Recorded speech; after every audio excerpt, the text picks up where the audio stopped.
Olá pessoal, tudo bem com vocês? Espero que todos sejam muito bem. Sejam todos muito bem-vindos aqui a I Go for Education e hoje nós vamos falar sobre um assunto super interessante. Então, se você gosta de inovação, se você é apaixonado por inovação e quer levar isso, esse DNA para sua empresa, para sua escola, conta com a gente aqui que a gente vai rolar um papo super interessante. E estou aqui com o nosso colega, amigo aqui, mentor também, a Igor Drude, que é um especialista em inovação, um cara sensacional, que eu admiro muito. Estou felizaço demais de ter aqui comigo. A última vez que eu tive uma mentoria contigo, você falou algumas coisas que eu vi algumas coisas em você que eu achei sensacional, que eu falei, cara, tem que trazer esse cara aqui para poder compartilhar com nossos educadores, nossos gestores, que é esse espírito encorajador, né, cara? Eu achei muito massa isso e poder trazer aqui você aqui um pouquinho, compartilhar um pouco da sua trajetória, da sua história aqui com a gente. Você tem certeza que vai enriquecer. Igor, seja muito bem-vindo aqui a I Go for Education. Eu gostaria também que você se apresentasse, né? Contasse um pouquinho da sua jornada, quem que é o Igor, o que que você faz um pouquinho para os nossos educadores e gestores educacionais poder conhecer um pouco mais. Isso, Saulo, obrigado, gratidão pela oportunidade aqui. Feliz de ver esse produto tão legal de conteúdo sendo espalhado aí pela comunidade de educadores. Conta aí comigo, hein? Feliz demais estar aqui com vocês. Eu, Igor Drude, sou... É difícil colocar rótulos assim, mas vou deixar de um jeito simples, um consultor de inovação.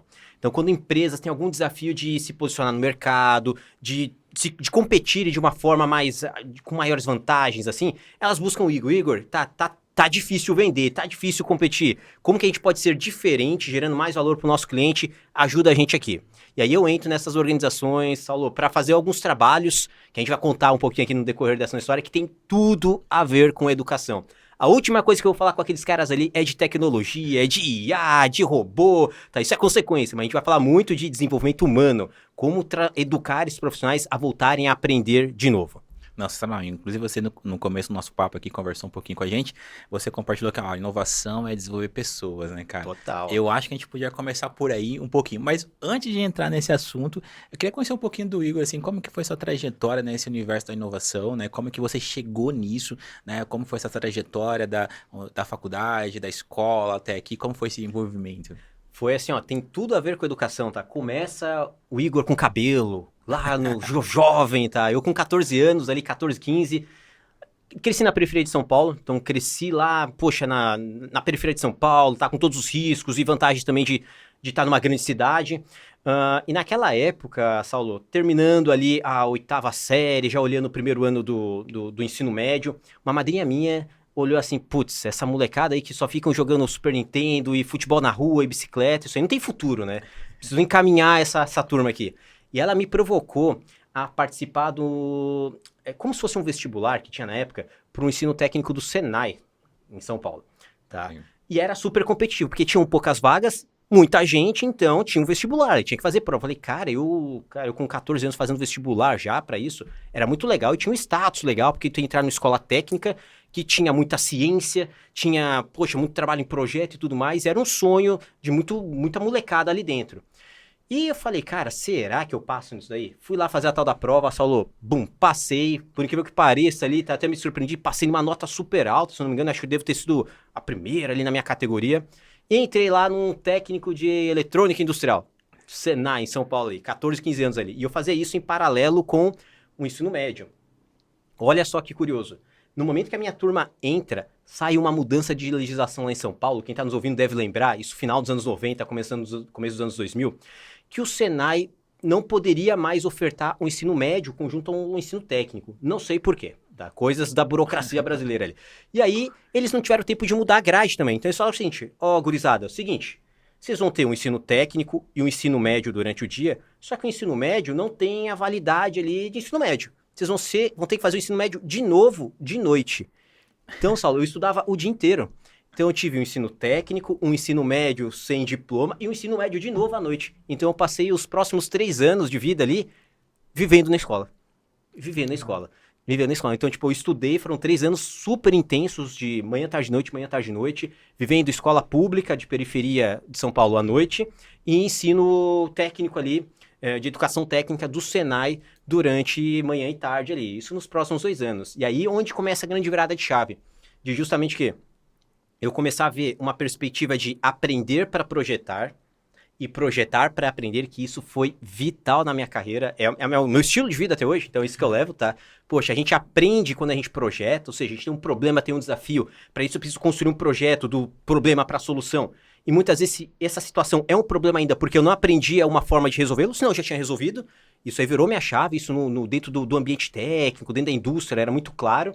E eu comecei a usar isso daí também no ambiente educacional, que eu estudava à noite ainda. E eu via situações ali dentro que os meus colegas não tinham aquela experiência, aquela casca grossa que eu estava ganhando. Tá? Isso gerava uma certa diferenciação, porque muitas vezes, cara, era muito difícil para quem está estudando à noite, que o perfil do aluno que estava à noite comigo. Enquanto de dia eu estava com molecada, de noite eu estava com pai de família, com mãe, com gente que era avô, que era avó, assim. Tinha uma série de perfis ali dentro que não era o adolescente que eu estava vendo durante o dia. Então, à noite eu estava vendo uma série de pessoas profissionais que tinham já uma experiência de vida, estavam indo lá aprender, muitas vezes tinham dificuldade no aprendizado, porque não sabia a aplicação prática daquilo. Muitas vezes é tipo um sonho de vida, ou uma provocação do ambiente de trabalho. Eu falei, cara, por que essa galera que tem um monte de pepino durante seus dias ali, todos eles resolvíveis com as disciplinas de educação que nós temos aqui dentro? Como aplicar a matemática, o português, a história, a física, a química, tudo que a gente está vendo lá no terceiro ano, no ensino médio, com realidade prática de projeto, coisa que eu via muito naturalmente durante o dia. Isso, Saulo, me colocou um negócio lá no coração que eu falei, cara, tem que mudar isso daí. Não faz sentido. Só que durante o dia, eu via só problemas da indústria, porque eu estava lá dentro. Então, sou muito grato ao Senai. Na época, e o tempo era curto, era muito objetivo, então a gente tratava de temáticas industriais ali dentro. E eu via, cara, por que a gente não trata de temáticas humanas usando às vezes, no olhar disciplinar que nós temos aqui dentro? Termino lá toda essa parte técnica, eu vou fazer o tão sonhado estágio. Então eu passei durante todo o meu período técnico como se fosse um apadrinhado ali de uma grande indústria global que tá situada lá no Grande ABC, que é uma grande indústria que fazia toda a linha de produção das montadoras. Então ela está situada lá no Grande ABC, mas os clientes dela estão na Alemanha, na China, na Turquia. Então o período que eu fiquei de estágio lá, eu vi uma empresa, sei lá, de 2.000 funcionários entregando 3 máquinas. Que as máquinas eram do tamanho, sei lá, tem quase 1 quilômetro. Caramba. Tá, demorava 2 anos para entregar uma máquina, assim, porque é um negócio abissal, é como fazer uma estação orbital, assim, tá? Incrível, Prensa Schuller. Os caras são alemães ali, os caras dominavam esse mercado, e eu tive a sorte de ser apadrinhado por eles ali, de novo, por causa da minha nota lá naquele vestibular, as melhores notas as empresas adotavam, já para trazer o profissional para dentro da sua operação. E meu último ano foi ali dentro. E aí eu comecei a aplicar muito do que eu aprendi lá dentro, essa capacidade técnica de fazer projetos, tá, em cima de problemas que nós tínhamos, e muitas coisas, tinham um monte de coisa que eu não sabia ainda. E aí, lá dentro, eu não estava dentro mais de um laboratório, igual eu estava lá dentro da escola. Lá dentro eu estava na situação real, e tinham situações reais de gente liderados, problemas de entendimento, conflitos, um monte de coisas que envolve a camada humana, que não é simplesmente o projeto técnico que resolve. Eu falei, caraca, será que aqui não cabe uma perspectiva de projeto também? Como a gente alinha melhor esse contexto humano desses indivíduos com o contexto técnico e por meio de um projeto? Ou seja, sai de uma situação ruim para uma situação boa por meio de um plano. Isso é um projeto, basicamente. E aí isso me provocou. Aí chega a hora do meu vestibular, né? Tem que fazer ensino superior. Eu fui procurar, cara, onde é que eu vou estudar para tentar alinhar um pouquinho desse meu sonho? Eu fui na engenharia, cara, não é na engenharia. Fui ver a administração, cara, não é bem a administração. Aí eu achei o pulo do gato ali que brilhou o olho, que foi uma coisa que até o termo era um pouco desconhecido, que é o design, que é a minha formação base. Então, eu sou um designer por formação, e lá dentro é justamente isso que a gente desenvolve. Como a gente resolve desafios humanos por meio de projeto. Tá? Essa é a grande diferença do design e da engenharia. A engenharia resolve problemas de performance por meio de projeto. Tá? Então, tudo que a engenharia vai botar a mão precisa performar muito bem. O design tem um outro, é o irmão siamês ali da engenharia. Ele vai resolver problemas de pessoas por meio de projetos. Por isso que a gente vai ver, o designer de moda, ele não faz confecção, ele não faz camiseta, ele resolve uma solução, um problema de identidade, de postura, de posicionamento, de cultura, por meio de um produto de moda. O designer de interface, ele vai fazer aquela interface bonita para resolver um problema de usabilidade, de uso de tecnologia de um usuário. Então, o centro do design é sempre pessoas que têm problemas e um projeto vai ser o caminho para se resolver. E aí começa toda a minha trajetória. Saio ali dessa história da indústria, começo a galgar cargos de liderança, vou para o mercado e tudo mais, e vou me afastando do projeto técnico, ou seja, fazer produto, fazer comunicação e tudo mais, isso começa cada vez mais a envolver com as camadas mais altas de gestão, que são camadas humanas. Poxa, como eu faço para as pessoas performarem melhor, trabalharem melhor, serem mais felizes, tá? Ficarem mais tempo dentro da empresa, entregando resultado, atrair os melhores talentos. São desafios que a liderança tem, tá? E eu comecei a falar, cara, vou botar o design nessa história aqui. Aí nasce a perspectiva de inovação, que toda vez que a gente acaba resolvendo um problema e a solução desse problema as pessoas percebem como mais legal do que as soluções que tinham antes no mercado, esse fenômeno, Saulo, é a inovação. Às vezes a gente pensa que inovação é um produto novo, é um produto incrementado, é uma disrupção, mas não. Basicamente, inovação, para quem está nos ouvindo aqui, ó, o Saulo até me indicou, olhar para a câmera, tem aqui, trazer mais ênfase. Inovação nada mais é, pessoal, do que valor percebido. Toda vez que você resolve um problema e as pessoas percebem valor naquilo maior do que nas soluções que ela tinha anteriormente, esse fenômeno de percepção é a inovação. Então, a inovação nunca vai estar no criativo, no desenvolvedor, naquele que está construindo. A iGo não é inovadora porque o Saulo disse que ela é inovadora. Ela é inovadora porque quem consome ela diz, uau, isso é muito melhor do que eu tinha anteriormente. Esse uau no olho das pessoas é a inovação. As pessoas quando largaram o telefone com o joguinho de cobrinha da Nokia e foram para um iPhone, foram para um Galaxy com apps e tudo mais, falam, uau, isso aqui é muito mais legal do que o telefone de lanterninha. Esse fenômeno de troca, de percepção de que isso é melhor do que o anterior, é a inovação. E aí começa toda a minha história de vida ali, tá? Começa a entrar nas organizações para a gente mostrar para elas que esse fenômeno é o que gera posicionamento para elas e que para esse fenômeno ocorrer, de nada adianta encher a empresa de tecnologias, de hardware, de software, de inteligência artificial, se elas não desenvolverem as pessoas para aprenderem o que as pessoas precisam para serem mais felizes. Sensacional. O bom é que você já contou sua história e já foi dando a aula em cima da história e já foi entregando conteúdo aí pra gente. Pô, já anotei bastante coisa aqui. Eu acho que já até introduziu bastante o assunto de que a inovação é pessoas, né? É desenvolver Sempre. pessoas. Então, para poder ajudar os nossos educadores e nossos gestores a entender um pouco mais, porque hoje, inclusive, tem esse mito, né? Que para inovar tem que ter tecnologia, que tem que ter, se não for tecnológico, não é inovador. Então, eu queria que você pudesse ajudar a gente poder compreender um pouco mais sobre a inovação e esse lado da tecnologia, né? Boa, Saulo. Vamos entender primeiro o termo tecnologia. Tecnologia, pessoal, nada mais é, tá? Se a gente olhar assim a raiz da palavra, tá? O estudo das técnicas. Pum, vamos lá na etimologia, vamos lá na raiz, tá? Estudo das técnicas. E o que é uma técnica? É um método, é uma forma de fazer. Então, quando a gente olha para um telefone celular, para um app descolado e diz, nossa, que tecnologia legal, na verdade a gente está se referindo ao jeito de fazer algo que é melhor do que o anterior. Então, muitas vezes as pessoas esquecem a raiz das palavras. Então, é importante que a gente traga tecnologia, o jeito de fazer, um jeito diferente que gere mais valor é importante, ele é imprescindível para a inovação, mas nem sempre falar de tecnologia é falar de software. Então, as pessoas acham que tecnologia é software, tecnologia é máquina, tecnologia é um computador novo, é IA, é inteligência artificial, realidade virtual e tudo mais. Pessoal, isso aí são entregas de uma tecnologia, de uma técnica específica. Então, é importante para o nosso educador saber que esse movimento nosso de transformação e trazer inovação para o dia a dia das pessoas é mostrar que existem problemas do mundo real que precisam ser resolvidos e com a técnica do passado não se resolve mais com tanta eficiência ou com tanto resultado que a gente esperava. Por isso, precisa se desenvolver novas formas de resolver esse problema para nós termos o quê? Novas soluções. Aí a gente começa a trazer o quê? Novas técnicas, novos formatos, novos métodos. Aí sim a gente tem a aplicação de tecnologia. E muitas vezes, para uma tecnologia ser mais eficiente que outra, a gente traz o quê? Ferramentas. Aí sim, um software ele entra como uma ferramenta, um hardware, um computador, ele entra como uma ferramenta, mas ele não é por si só a técnica, a tecnologia. Então, nossos educadores estão aqui nos ouvindo, invistam em tecnologias, mas não se apeguem à ferramenta. Porque a ferramenta, assim, ó, para todo mundo que é martelo, como que é o ditado? Para martelo, tudo é prego, né? Então, se tu ficar muito apegado com, celular, tudo é celular, pessoal, assim, ó, vocês vão viver travados, vão conseguir desenvolver técnicas legais, tecnologias legais que gerem valor para os seus alunos e para suas futuras carreiras ali dentro. Então, desapeguem da ferramenta, elas são voláteis, tá? Isso é legal hoje. Quem disse que daqui 2 anos a gente não usa mais celular? Tem uma coisa nova, pode surgir, daqui a pouco é transmissão mental e não sei o que, tem coisas doidas surgindo o tempo todo.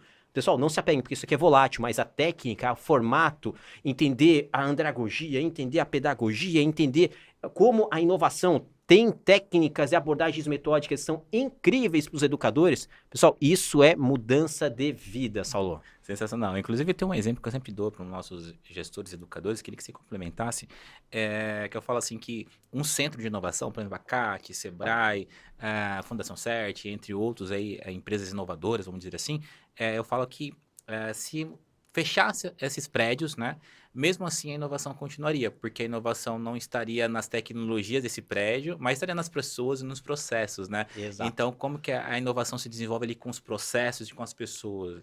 Então, a inovação é uma atividade muito subjetiva. Poxa, ninguém faz algo pensando, vamos dizer assim, tem um problema específico para ser resolvido. As soluções hoje do mercado não o resolvem de uma forma plena, como aqueles indivíduos gostariam. Nós vamos tentar, vamos fazer experimentos, vamos gerar hipóteses, vamos começar a pensar em formatos de talvez resolver aquela solução ali dentro. E, de novo, cara, independente da ferramenta, as pessoas que estão envolvidas ali, isso é do ser humano, né? Ele vai achar uma saída. Ele vai achar uma saída, tipo, não é da natureza humana ficar sofrendo. A natureza, falando de cognição, do nosso campo orgânico aqui, é buscar prazer, é buscar satisfação, é buscar sair daquele ambiente hostil que está gerando problema ainda. E esse caminhar, pelo buscar, ali começa a nascer inovação, que a gente vai falar o quê? Cara, o que eu tenho de repertório, que eu tenho aqui em mãos, já não resolve mais, eu preciso avançar. E aí, independente se é dentro de um prédio, se é fora de um prédio, se é com uma sala virtual, se tem alguém aqui em Florianópolis, outro em Tóquio e outro lá no interior da Bahia, enfim. Pessoal, é gente, são as pessoas, são esses cérebros aqui super antenados, super aguçados e sensibilizados por uma demanda, um problema, que vão aprender formas diferentes de se resolver aquele problema. E aí as técnicas, as ferramentas, puxa, elas vêm e vão, tá? Esses indivíduos é que vão fazer a diferença. Sensacional. E o que eu tava vendo aqui, você já atendeu muitas empresas aqui no Brasil, muitas que eu considero super tecnológicas, né? Super inovadoras, né?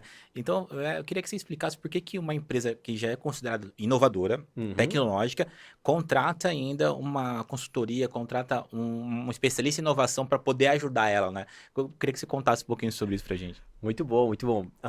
Muitas vezes uma empresa dessa, ela tem já um posicionamento muito legal, tem um produto muito bem percebido, e ela já aprendeu desde a sua gênese ali, Saulo, que não dá para tirar um coelho da cartola todo dia magicamente.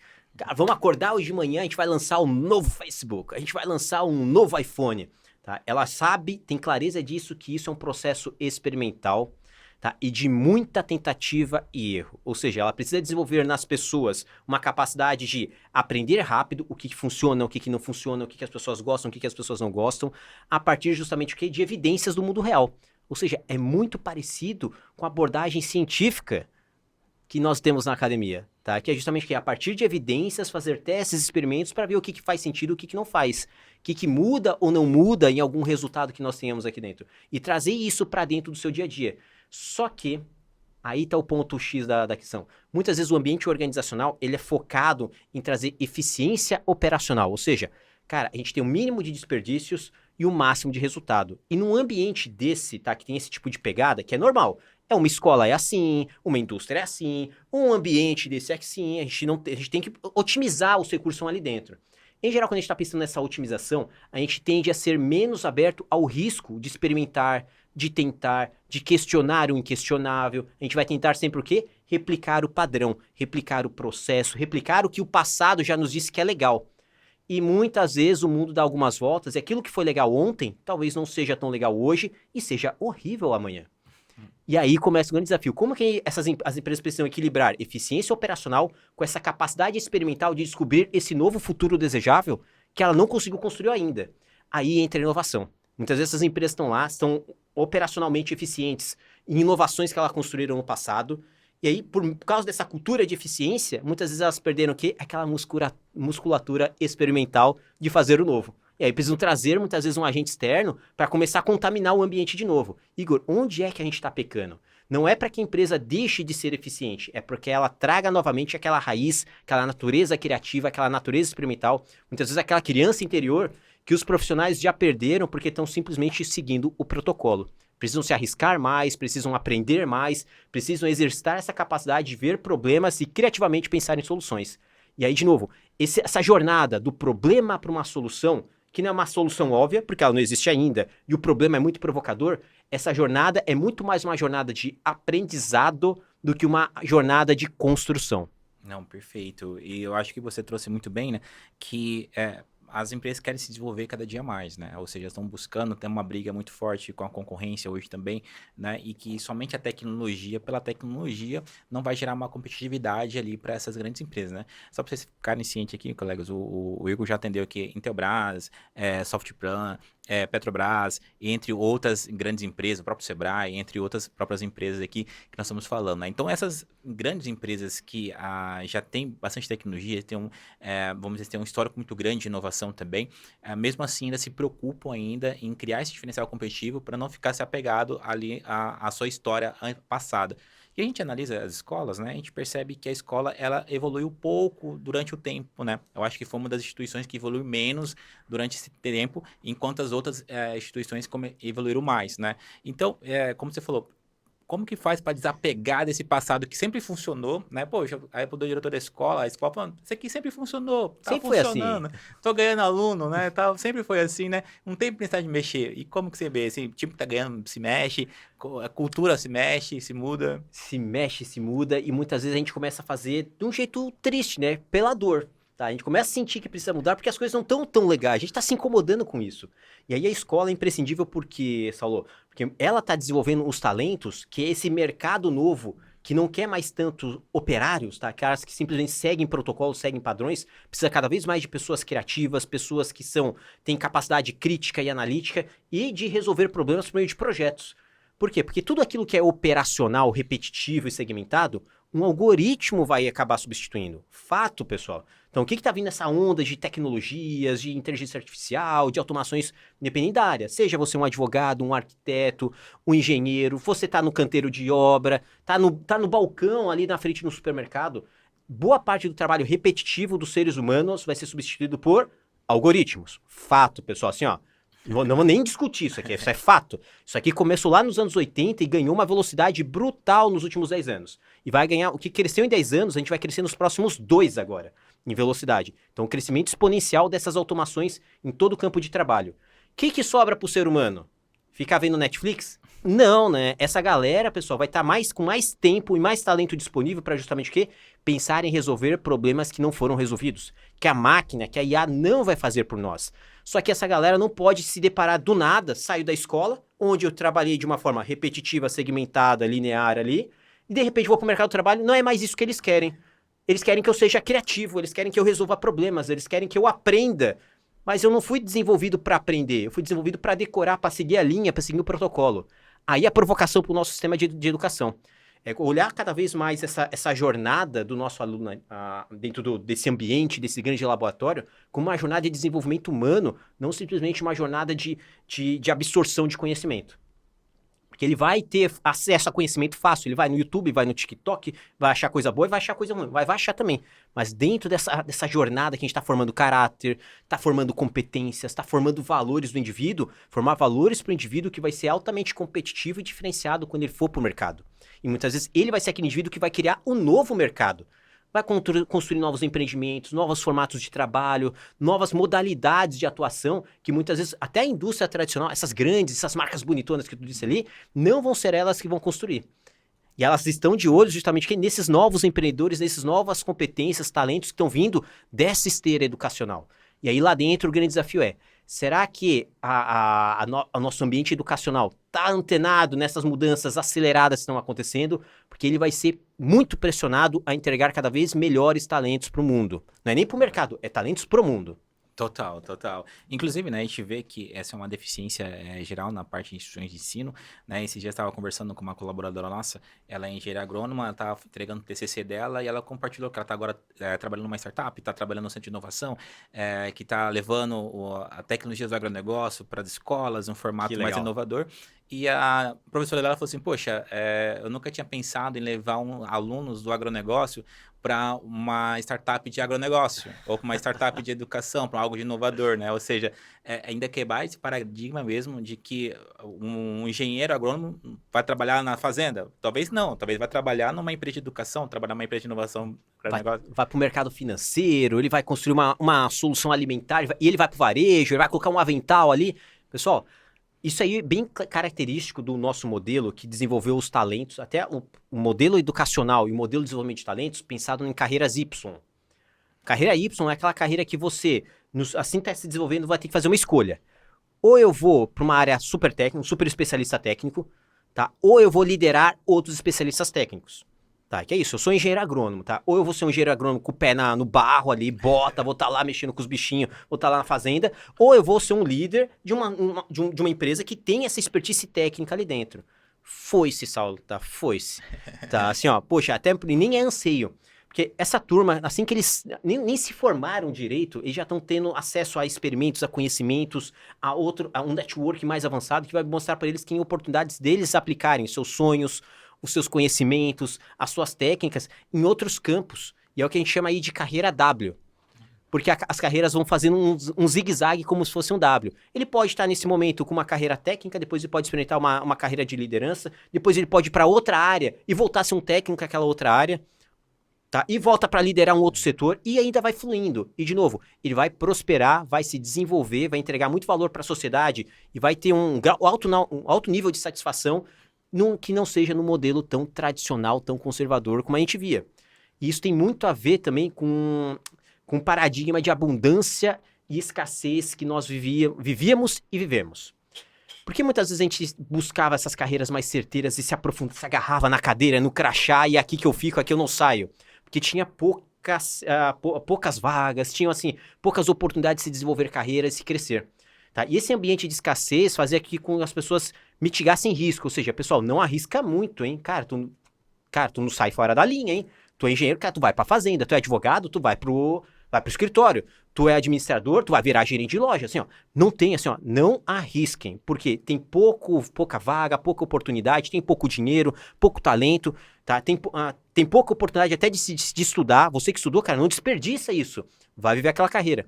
O mundo, por meio dessas tecnologias todas, da internet e tudo mais, começou a gerar cada vez mais abundância de oportunidade.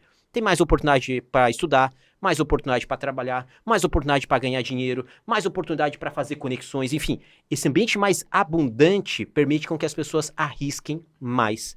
E quando elas arriscam mais, elas percebem, uau, tem coisas mais legais do que a Van Filosofia me dizia lá na escola, lá na graduação, lá em casa. Meus pais, os sonhos dos meus pais. Então, esse processo de ser mais abundante, e se não der certo aqui, vai dar certo lá, e eu não sofri tanto porque deu errado aqui, eu aprendi, tá? E vou avançar com mais inteligência, com mais sabedoria para frente. Pessoal, isso proporcionou muito com que as carreiras W se estruturassem. Eu, por exemplo, tá? Tava aqui contando. Comecei na carreira técnica, era para ser o caminho linear para mim era ir para engenharia. Fui pro design. No design, fiz muito projeto de produto e tudo mais. Saí da área de projeto de produto. Hoje estou atuando na área de desenvolvimento humano, o desenvolvimento de inovação dentro das organizações. Então, se olhar pela trilha original, eu fugi do Y faz tempo. Não, e eu acho muito legal ter essa consciência, né? O educador ter essa consciência, como você disse, né? Que realmente o advogado talvez não vai seguir essa carreira de terno e gravata lá, mas vai ser um advogado talvez na área de inovação. Esse dia eu estava vendo um escritório de advocacia especializado em startups, inovação, e os caras lá de camisa normal, sem ninguém de terno, né? Porque é um estilo diferente, né? Ou seja, como você comentou, que aquelas profissões, aquelas formações antigas que nós estamos acostumados, que o cara só tinha dois caminhos, né? Ou ele virava líder daquelas pessoas, ou ele ia trabalhar na operação daquela área. Agora, como você falou, ele pode navegar ali em várias pontas e numa carreira muito bem sucedida, né? Muito bem sucedida, tá? Isso começa lá na nossa fase de educação, de desenvolvimento dessa competência no aluno, para justamente para que ele explore, se arrisque, brinque mais, tá? Misturar física com artes, misturar química com português. Então, deixe eles explorarem e brincarem mais. Essa questão da interdisciplinaridade, mais do que a interdisciplinaridade no processo educacional, o PBL, né, que é o Problem Based Learning, né, que é o aprendizado baseado em problemas, começa a entrar cada vez mais dentro, de novo, nas técnicas de educação. Nas técnicas de educação, não é a tecnologia não é o software. Então, quando a gente fala de tecnologias de inovação dentro do dia a dia do educador, é trazer esses conceitos novos. O design thinking, que é essa capacidade dos profissionais, das pessoas atuarem em problemas de pessoas, usando da criatividade para construir e experimentar novas soluções, os métodos ágeis, para que eles saibam fazer cada vez mais experimentos empíricos baseados em evidências e avaliar o quanto que isso gerou valor ou não para as pessoas. Então, trazer esses conceitos estão lá em startup, estão lá na área de gestão, para o dia a dia educacional. E o termo pode assustar no primeiro momento, mas, pessoal, ele é super simples e vocês vão adorar ele, tá? Assim, e traz uma outra energia para o ambiente escolar. E você deparar que muitas coisas que com os nomes inovadores, né, são muitas coisas lá de trás, fundamentos lá antigos, né? Ou seja, como você falou, que ele não precisa se apavorar ou ficar virando o nariz por uma coisa que é só porque é nova, né? Inclusive, a gente estimula, encoraja muito nossos educadores a ser um líder de inovação, né? Ou seja, ser um líder educacional de inovação. Porque ele sempre tem essa parte pedagógica, que é muito bem desenvolvida na faculdade ali, mas também ter essa característica de poder levar a inovação também aonde ele já está fazendo a parte pedagógica dele, né? Ou seja, um professor muito bem sucedido de química, português, matemática, pode ser um professor de química, português, matemática inovador, né? Com certeza. E eu queria que você pudesse encorajar um pouquinho mais os nossos educadores a entrar nesse ramo de inovação também. Não precisam deixar para trás a bagagem incrível que eles já têm, né? Ou seja, aproveitar aquilo e transformar em inovador, como você disse no começo, que a inovação talvez é fazer um pouco fazer melhor do que era feito antes, né? Perfeito, perfeito. Então, tipo, no ambiente de inovação, muitas vezes a gente fala de comer da própria ração. Literalmente, pessoal, isso aqui que a gente faz para fora, vamos fazer para nós aqui dentro. Então, o professor voltar a aprender, tá? Aprender a aprender, tá? Tipo, e aí já começa o primeiro grande paradigma, tá? É o professor se tornar cada vez mais o facilitador. Então, para ele ser esse professor de inovação no dia a dia, ele vai ter que ser cada vez mais um facilitador, que sabe que, cara, o conhecimento não está comigo, o conhecimento é nosso. Então, ele vai trazer as matérias, forçar o aluno, tá, a ter um motivo, um propósito de aprender. Tá? Ele vai precisar aprender aquela fórmula de química, porque tem um problema X que ele precisa resolver, e só com aquela fórmula vai ser resolvida.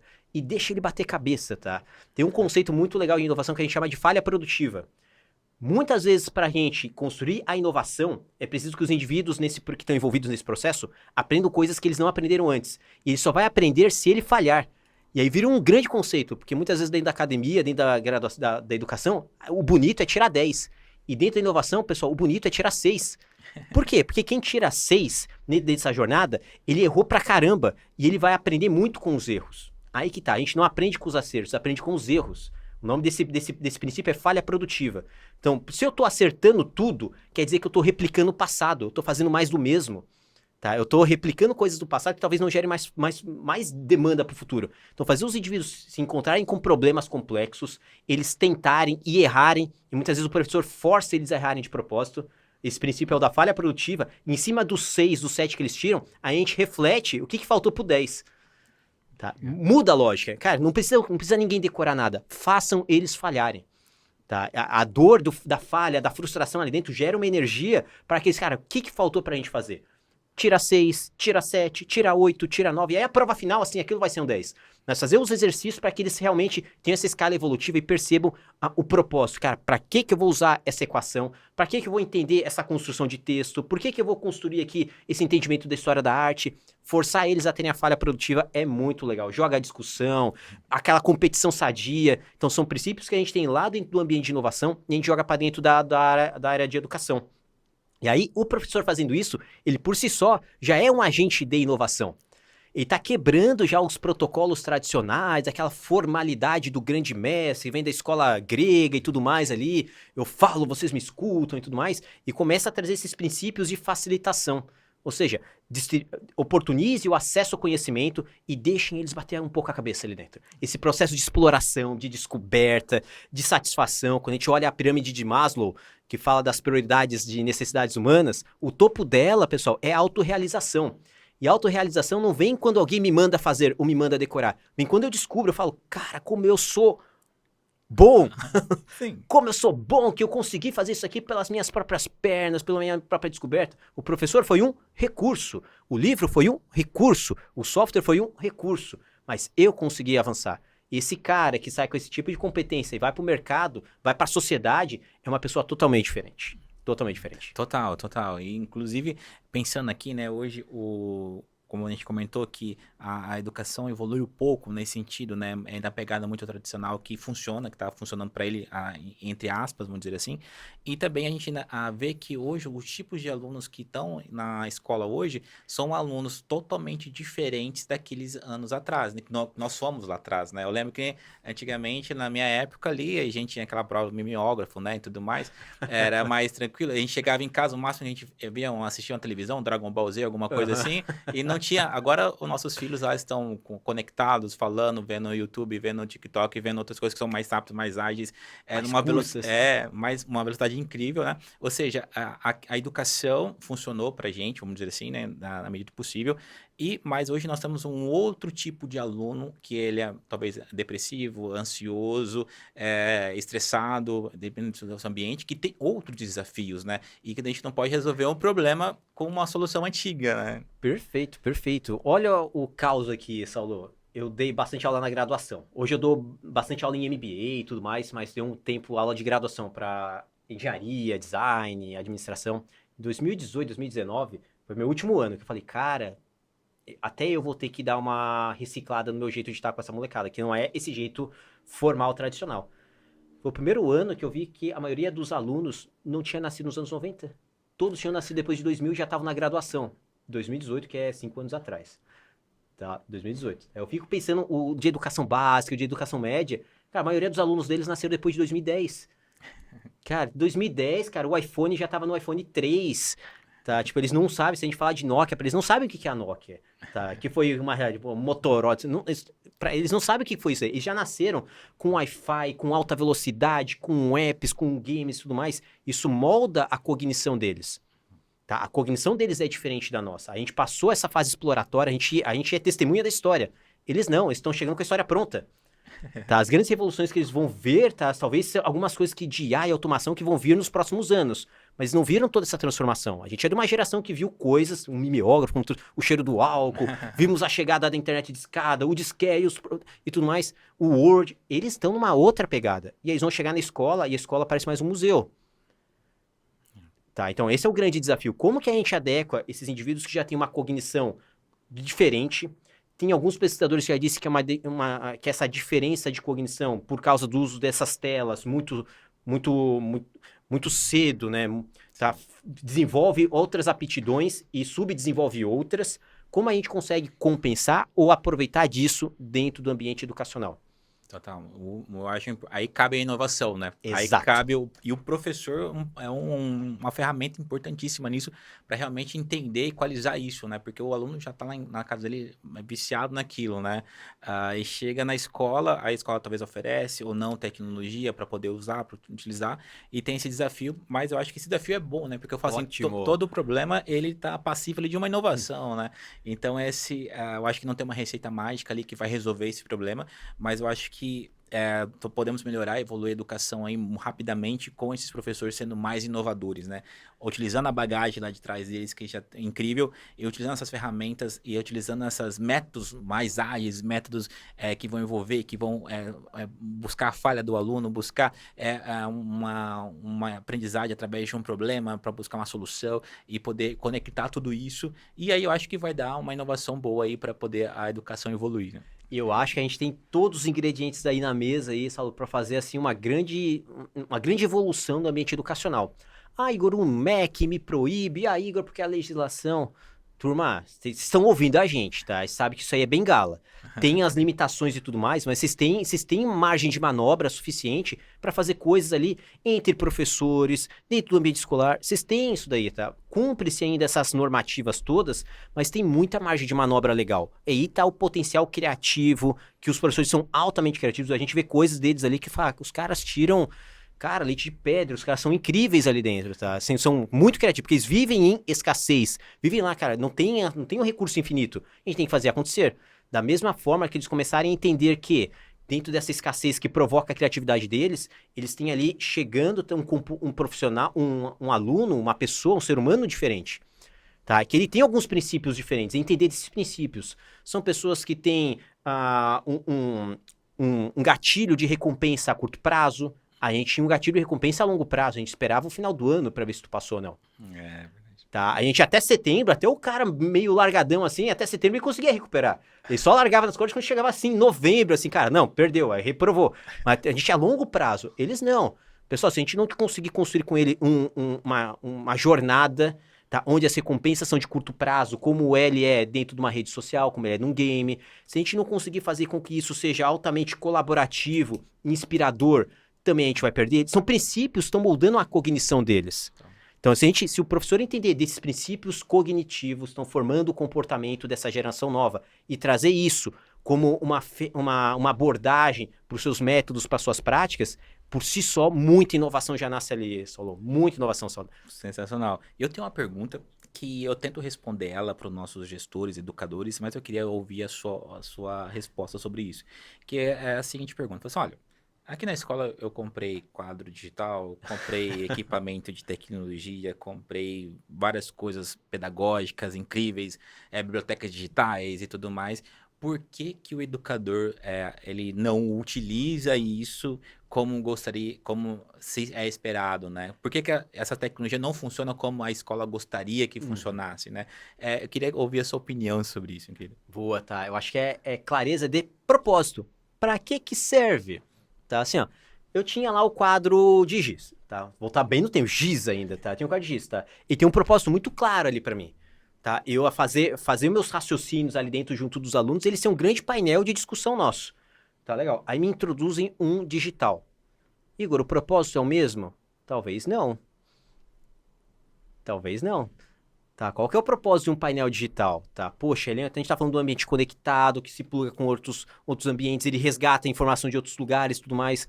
Talvez pro professor é trazer mais clareza de propósito dessas ferramentas, desses hardwares que estão ali dentro. Então, muitas vezes a gente faz um efeito contrário. A gente traz as coisas e depois tenta achar por que eu vou usar.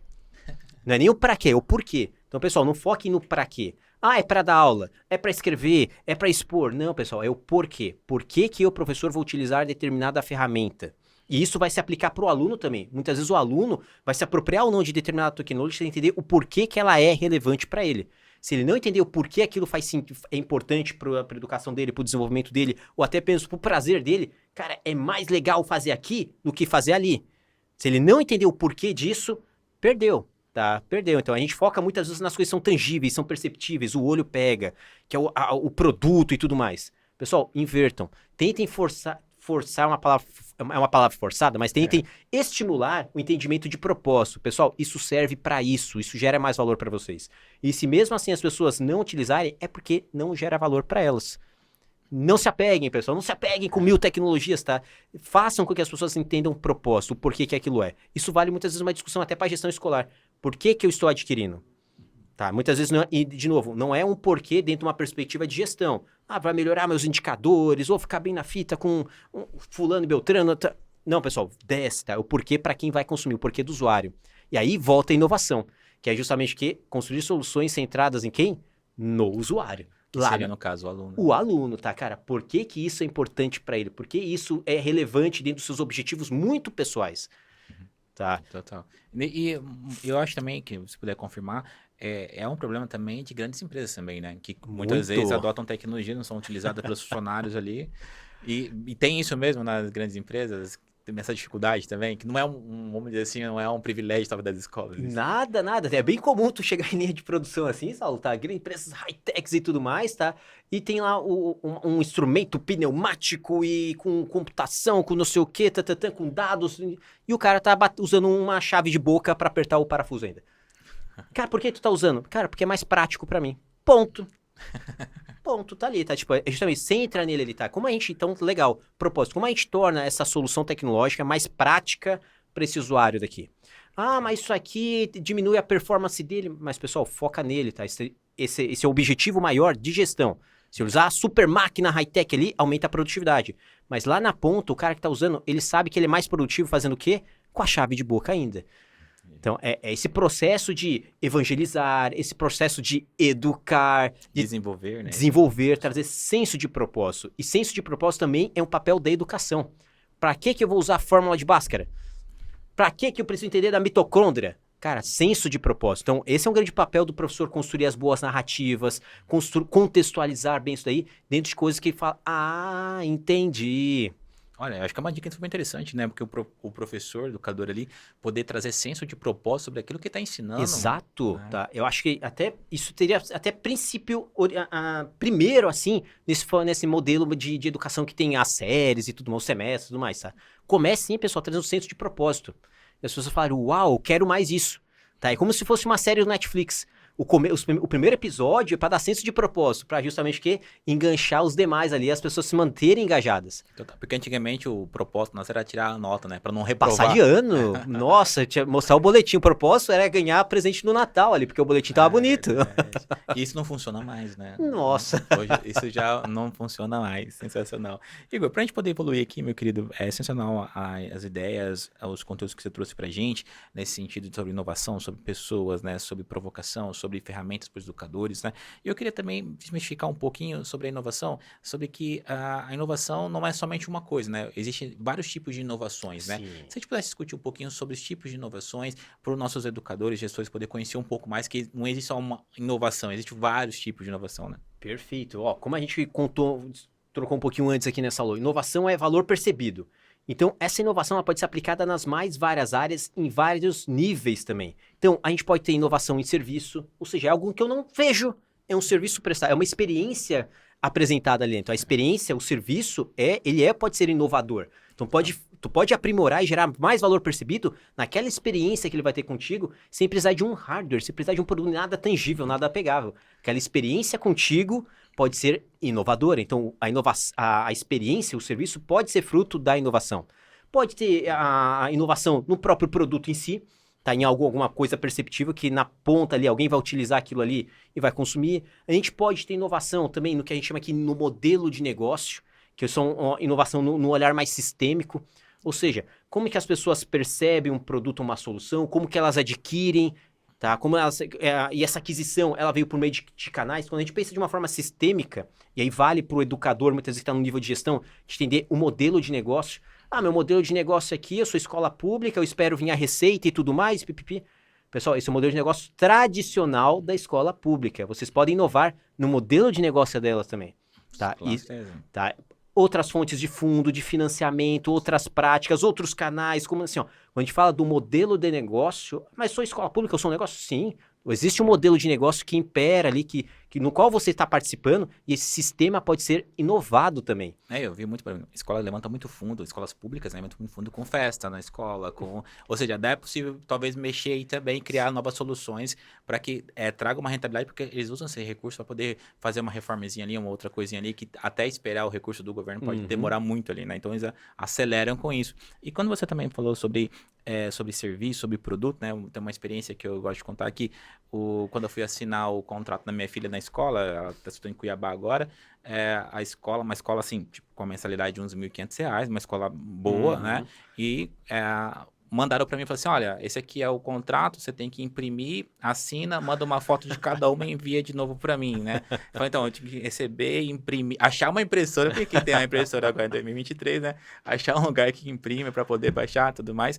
Mas e hoje com o aplicativo de comunicação, uma escola resolveria isso, né? Assinar digitalmente, manda lá e tudo acabou. Ou seja, uma experiência, né, de uma escola que, vamos dizer, se diz inovadora, né? Tá mandando o pai lá imprimir um contrato lá para assinar de volta, né? Que tá ali dentro, tá? Poxa, é uma experiência que tu teve ali, um serviço que tu não ia ver, tá? Mas, tipo, cara, é simplesmente ter um documento assinado. E tá simples, acessível e vamos tentar, sem julgar ninguém, mas que seria fácil para eles implementarem ali dentro de casa. Então, Tá ali, tá uma tecnologia super acessível ali. Eu acho até legal essa dica que você trouxe, né? Ou seja, tem muita coisa que já existe, Já existe. que você pode implementar, né? Você não precisa inventar a roda, né? Exato, cara, vocês não precisam, pessoal, inventar a roda, inventar o novo iPhone. Muitas vezes é justamente que se aquele usuário, aquele público teu, ele sofre com um problema e essa solução que já existe nunca foi ofertada para ele, seja você o condutor dessa oferta. Muitas vezes tu não precisa nem passar por toda aquela fase de experimentar. Leva para ele. O teu aluno, tá? Tem coisas legais acontecendo em outro lugar e ele não experimentou ainda, traz para ele. Só desse movimento de tu trazer, tu já tá fazendo inovação. Total. Tem uma escola nossa, por exemplo, que ela colocou no planejamento estratégico da área de inovação, colocou lá um encontro com os pais uma vez por mês, como algo maker. Por exemplo, no primeiro mês eles iam fazer um carrinho de rolemã junto com os filhos, né? Então selecionava as famílias que queriam fazer isso e criava, ou seja, algo inovador. Que legal. Outra mês foi fazer uma pipa com o seu filho e brincar um sábado de manhã. São coisas que, por exemplo, eu fico olhando e falo, eu nunca fiz uma pipa com minha filha. Ou seja, para mim é algo novo para mim, né? Então a escola proporcionar isso também com uma coisa que bem simples. Eu tô falando de vareta, papel de seda ali e cola, né? Total, total. Então, como você está conversando, né, sobre os tipos de inovações, né, que a gente, ou seja, que não é somente um produto, não é somente um serviço, Tangível, né? algo tangível, pode ser um serviço, pode ser a forma que você faz as coisas, né? Antigamente, tem escolas ainda que infelizmente são assim ainda, escolas públicas que tem filas de pais que ficam madrugadas ali Pra para matrícula. fazer matrícula, né? Algo que pode ser totalmente digital hoje, Uhum. que estão sendo implementados, né? Então, como você comentou, para a gente poder olhar para isso do que já existe, para realmente já implementar, né? E aí eu queria que você pudesse falar também, Igor, para a gente estar caminhando para o fim já, para um recado para os pais, né? Para os pais que querem transformar os seus filhos em filhos mais inovadores, né? Colocar nessa direção, porque o mercado já mudou, né? Já. Ou seja, aquele sonho que nós tínhamos lá atrás, meu filho vai ser médico, meu filho vai ser advogado, vai ser engenheiro, já mudou vamos dizer, o ponto de chegada ali dos nossos filhos, né? Então, como que você olha que a gente pode desenvolver um ser humano pequenininho ali, cheio de desafios, e encaminhar ele para o lado mais inovador, assim? Ah, que legal. Poxa, Saulo, acho que é deixar ser criança, tá? Acho que a principal dica que eu daria, assim, não sou pai ainda, mas, assim, a dica que eu daria é deixar ser criança, tá? Acho que, tipo, a criança, na natureza, a criança dela, ela é altamente criativa e inovadora. Muitas vezes as amarras que ela perde isso vem justamente da educação formal, tá? Desculpem aqui os professores que estão nos ouvindo aqui, porque a gente coloca eles dentro de formas, dentro de quadrados, dentro daquele decoreba, dentro daquela visão de cumprir a nota, tirar o 10. E a criança, na verdade, quando ela tá brincando, quando ela tá sendo criança, ela tá tirando 6 toda hora. Ela tá errando, tá quebrando, tá experimentando, ela precisa ter exercitar muito dessa capacidade dela experimental, de ser criança. Tem uma campanha famosa de uma marca de lavar roupa, você deixa brincar, né? Deixa brincar. E a escola tem que viver muito disso. Então, os pais deixarem... Não quer dizer que a gente vai tirar a disciplina. Inclusive, isso não é antônimo, tá? Disciplina e deixar brincar não são excludentes. Então, discipliná-los, deixá-los brincar, tá? Para que eles vejam que eles podem ter entregas disciplinadas, saberem que as coisas precisam ser feitas e ainda assim serem exploradores, têm essa capacidade de experimentar e aprender. Vocês veem que isso se estendendo até a pré-adolescência, até a adolescência, vai construir de indivíduos com senso analítico, com capacidade crítica, que vão saber os limites, mas vão saber discuti-los também. Então vão ser menos passivos quando receberem comandos, mas também não serão aqueles rebeldes sem causa ali que não ficam aprendendo com os resultados. Opa, eu ousei romper uma linha colocada e isso me fez mal. Ou isso não fez mal para uma outra pessoa. Aprendo com isso também. Então essa capacidade de deixarem eles aprender. Tá? Isso começa cedo. E às vezes é um desafio, porque o pai também não vem pronto, né? Cara, não tem uma escola de pais, assim, ó, pessoal, antes de ter filho, tu vai passar aqui por 5 anos e tudo. Tá, a gente aprende experimentando também. Experimenta com o primeiro, com o segundo, com o terceiro e vai indo. Mas a ideia é deixa ser criança, mas não abra mão da disciplina ali dentro. Total. Tá? Isso para desenvolver bem eles, esse processo. Aproveitando aqui também, já deixando e lembrando os pais, né, que nós temos aqui um conteúdo para os pais, tem uma área só para os pais, que é exatamente isso, porque é uma sensacional. dor, porque a gente entendeu o seguinte, que eu, por exemplo, como pai, não recebo nenhuma comunicação da escola, como que eu posso fazer um planejamento dos estudos do meu filho, como que eu posso lidar com o estresse do meu filho, com a ansiedade dele, eu não recebo essas informações, porque a gente não é ensinado como deveria ensinar como os pais, né? Então a gente acha que também os pais têm que participar, tem que ser alunos também, né? Junto nessa experiência toda. Então a gente criou uma área realmente para desenvolver também os pais, porque a gente acredita que a maior, como você trouxe, né? A responsabilidade da educação tá ali na mão dos pais, Sim, né? não é terceirizado, tá? Pessoal, a escola é um dos instrumentos, tá? O pai, a mãe, aliás, o seio familiar, que é onde se desenvolve o ser humano, tá? A escola é suporte, então ele precisa tirar essa responsabilidade muitas vezes pesada jogada, terceirizada pela vida corrida que nós temos ali dentro e trazer para dentro de casa, papel da família. Sensacional, isso mesmo, querido. Igor, para a gente poder finalizar, eu queria que você deixasse uma mensagem encorajadora aqui para nossos educadores, gestores educacionais que têm grandes desafios, cada um tem seus desafios. Nós temos educadores que estão lá no interior da Bahia, temos outros que estão lá no centro de São Paulo, outros no norte, nordeste. Ou seja, estamos espalhados, cada um tem seus desafios ali, né? E eu acredito que a inovação, ela rompe as fronteiras, né? Ela não é um privilégio somente de uma classe ou de alguma coisa nesse sentido, mas ela está ali à disposição daqueles que a buscam, vamos dizer assim. E eu queria que você deixasse uma mensagem para esses nossos educadores e gestores educacionais aí. Legal, pessoal. Acho que depois desse nosso papo aqui, Saulo, a mensagem que eu deixaria para eles é: participem de comunidades. Participem de comunidades. Pessoal, Igor, e não vai me dizer um curso X, uma faculdade Y? Não, pessoal, participem de comunidades. Professores aprendendo com professores aprendendo com parceiros aprendendo com professores. Uma comunidade onde vocês possam trocar, evoluir e aprender. Eu acho que nos dias atuais, tá, com tanta informação, com a infotoxicação, como a gente diz, né? Tem informação para tudo que é lado. O papel da comunidade é importante. Ela ajuda a fazer a curadoria, ela ajuda a gente ter um ambiente de segurança psicológica para a gente compartilhar dores, desafios e ter amparo e ter respostas. Então, a principal dica que eu daria para eles, pessoal, participem de comunidades que ajudem vocês a se desenvolver, a crescer. O papel da comunidade dentro de um ecossistema é importantíssimo, tá? É onde as pessoas, os pares, vêm e crescem. Atualmente, tá, a gente tem percebido que o desenvolvimento dessas novas competências, até de novas disciplinas, acontece muito mais entre pares do que dentro de um drive curricular estruturado. Então, professores, participem fortemente de comunidades. Aqui na IGO, tá, em outras que vocês conheçam, nas suas regiões, ou se não tem, construam, tragam os pares, levantem a bandeira, tá, levantem a causa ali dentro. Eu acho que participar de uma comunidade vai gerar muito valor para os professores, serem ativos nela. É mais do que um sindicato, é mais do que uma associação. A comunidade é onde vocês trocam e aprendem muito sobre esses desafios que vocês têm e para onde o mundo tem ido. Perfeito. Inclusive, quero indicar aqui também o Sebrae também, que é nosso grande parceiro também, que é uma grande comunidade que os professores podem se aproximar.